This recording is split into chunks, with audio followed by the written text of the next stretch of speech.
Probably one of the first jobs you ever did at a shop was to charge a battery inside of a vehicle.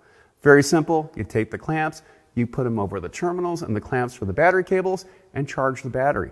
But with today's modern vehicles, you might not want to do that. Why? Well, you could be interfering with the battery management system, or BMS. With these systems, they look at the current coming in and out of the battery. And when you connect it this way, you're bypassing a couple of sensors on the vehicle.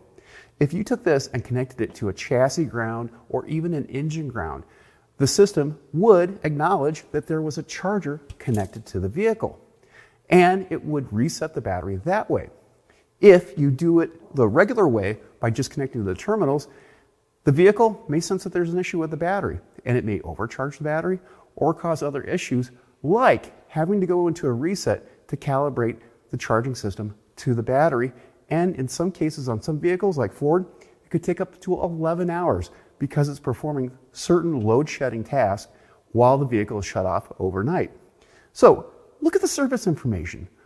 Look at where these clamps go to connect to the battery. Because the old school method, yeah, they did recommend connecting to a ground on the vehicle, but that was because you typically had hydrogen gas inside and those sparks could ignite the battery.